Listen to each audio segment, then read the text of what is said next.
नवरात्र उत्सव अगदी काही दिवसांवर येऊन ठेपलाय। त्यामुळे नाशिक महानगरपालिका अलर्ट मोडवर आली। नाशिकचं ग्रामदैवत असलेल्या कालिका माता यात्रा उत्सवात महापालिकेकडून छोट्या मोठ्या व्यावसायिकांसाठी भाडेतत्वावर जागा उपलब्ध करून दिली जाते। या भाडेतत्वावरच्या जागेचा लिलाव 8 सप्टेंबर 2025 रोजी दुपारी 2:30 वाजता करण्याचं ठरवलं असताना या ठिकाणी काही व्यावसायिकांकडून निविदा देखील प्राप्त झाल्या। तसंच 12 व्यावसायिकांनी या लिलाव प्रक्रियेत सहभागी होत लिलावाची अनामत रक्कम 2 लाख रुपये देखील या ठिकाणी भरली आहे। असं असताना देखील नाशिक महानगरपालिका पश्चिम विभागीय आयुक्त घुगे यांनी प्रशासकीय कामाचं कारण देत लिलाव स्थगिती दिली। तसंच यापुढे लिलाव लवकरच करण्यात येईल असं सांगितलंय। यामुळे छोट्या मोठ्या व्यावसायिकांना मोठ्या प्रमाणात अडचणी येत आहेत। अगदी 15 दिवसांवर येऊन ठेपलेला नवरात्र उत्सव यानंतर लिलाव कधी होईल आणि त्यानंतर आम्ही आमचा व्यवसाय कशा पद्धतीने करायचा असा प्रश्न त्यांच्या समोर उपस्थित झालाय। त्याचबरोबर व्यापाऱ्यांकडून दबक्या आवाजात आर्थिक देवाणघेवाण झाल्याची चर्चा देखील होतीये। त्याचबरोबर विभागीय आयुक्तांच्या कार्यक्षमतेवर देखील प्रश्नचिन्ह निर्माण होत आहे।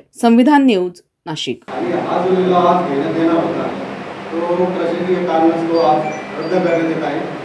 तरी 2-3 दिवसात तुम्हाला तरी नव्याने तुम्हाला जाहीर नोटीस काढून तुम्ही आमच्यासाठी वरिष्ठ आहेत।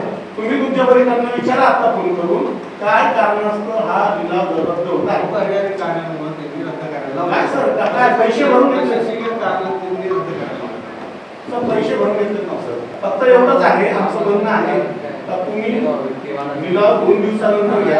आमचे नंबर घ्या। जे 12 जण आहेत त्या 12 जणांना तुम्ही फोन करून बोलवा। तर आम्हाला नोटीस काढा का मग या टाइमिंगला नेमका काय तुमच्या प्रेशर ते तुम्ही आम्हाला सांगा सर। मला प्रेशर आला का वर? हां हे पैसे 11 लोकांनी पैसे का चोर आहे का पैसे भरायला?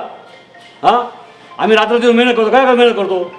मोजून घेते पैसे आमच्याकडनं। आम्हाला पुरावा द्या ना, काही टोकन द्या ना, काही आम्हाला रिसीट द्या आम्हाला। हे पैसे भरले हो तुमच्या वाजवा।